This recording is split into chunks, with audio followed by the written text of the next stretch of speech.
সহজে ভালো লাগে। আর দুঃপ্রধান কমিটির প্রত্যেক সদস্যকে যথাস্থানে সম্মান জানিয়ে বিচার কথা বলছি।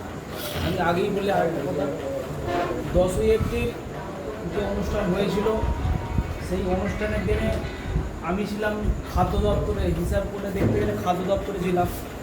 সেদিন কার কী কষ্ট হয়েছে জানি না, সারাদিন কাজ করার পরে সন্ধ্যাবেলা যখন বাড়ি যায় সেটা যদি শেষ তৃপ্তিতে যদি ভালো হয় তাহলে সেটা ভালো হয়। কিন্তু সেদিনে বিরিয়ানিটা যখন দিয়েছিলাম, দুজন আমাকে প্রশ্ন করেছিল, দাদা বিরিয়ানিটা খেয়ে দেখো। আমি একটা বিরিয়ানি খেয়েছিলাম, সেই বিরিয়ানিটা সত্যি খাওয়ার অযোগ্য ছিল। সেই জন্য প্রত্যেকে যে যা বলেছে, আমি যখন ওটা পরিবেশন করি প্রত্যেকেই বলেছি বিরিয়ানিটা তুমি দিয়ে দেবে, কিন্তু কাউকে কোনো উত্তর দেবে না। কেন, এই যা হয়ে গেছে আমাদের কিছু করার নেই, ওই পর্যায়ে আমাদের কিছু করার নেই। যা কেউ যদি ছুঁড়েও দিয়ে যায় তাহলেও সেটা আমাদের মানতে হবে।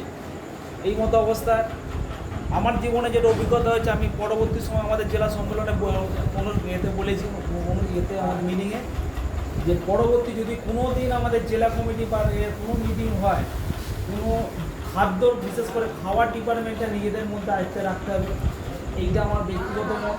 কেননা তাহলে আমি ওই খাওয়ার ডিপার্টমেন্টের জায়গাটা যাবো, কারণ প্রত্যেকেই ধরুন আমাকে চেনে, সেই জায়গা থেকে সুরজিৎদা তাহলে এটা কী হলো, এটা কী হলো। কেন, আমি যদি প্রথম থেকে থাকতে পারি তাহলে আমি যদি রাত দুদিনও জাগতে হয় তাও করবো, কিন্তু ডিপার্টমেন্টটা আমাদের নিজেদের মধ্যে হলে তবেই করতে পারবো। তা নাহলে সেই মতো অবস্থায় চরম লজ্জিত, সবার কাছে ক্ষমা প্রার্থী যে সেদিনে পরিষেবা আমাদের শুধু রাজ্যে, আমাদের জেলা নয়, আরও বাদবাকি যারা জেলা থেকে এসেছিলো তাদের